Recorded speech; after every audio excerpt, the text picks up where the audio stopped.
This week, Portland City Council will decide on the future of homeless camp removals. We are spending millions and millions of dollars to move people from sidewalk to sidewalk. Councilor Angelita Morillo is proposing cutting $4.3 million from the Impact Reduction Program's roughly $14 million budget. That's the team responsible for removing homeless camps.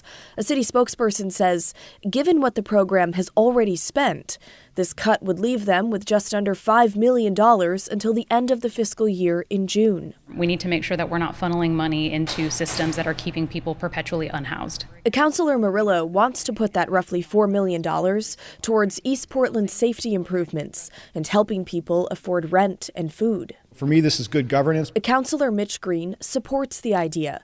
He says the mayor's budget covers 4,000 campsite removals this fiscal year, but that the city is on track to complete more than 6,000. It just cuts the excess and additional campsite clearance budgets that we think are wasteful.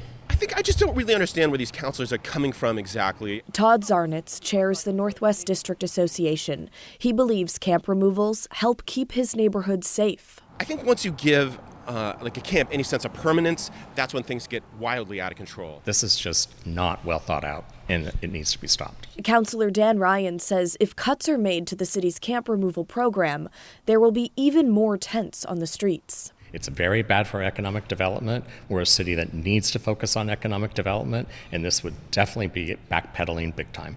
In a newsletter, Mayor Keith Wilson warned, in part, defunding our citywide impact reduction program mid-year would likely result in service reductions of up to 75% for the remainder of the fiscal year.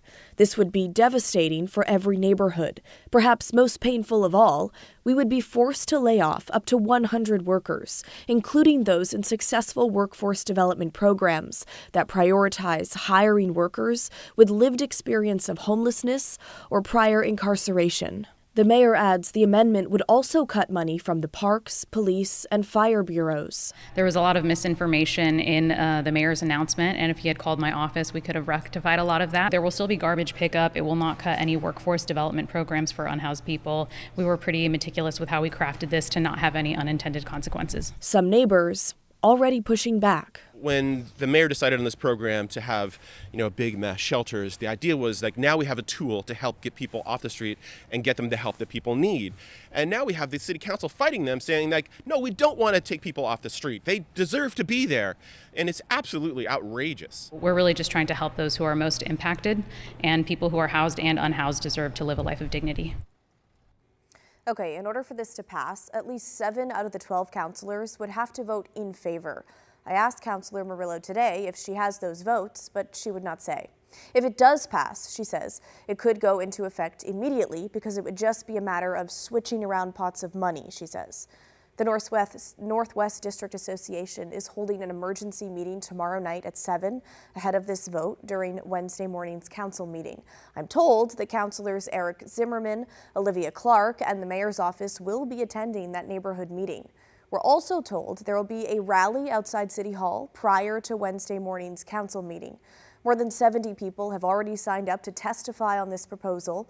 The majority so far oppose the idea. Okay, now it's your turn to weigh in. What do you think of Councilor Morillo's proposal? Do you support it? Why or why not? Let us know. Email the story at kgw.com or call and leave us a voicemail, 503-226-5090.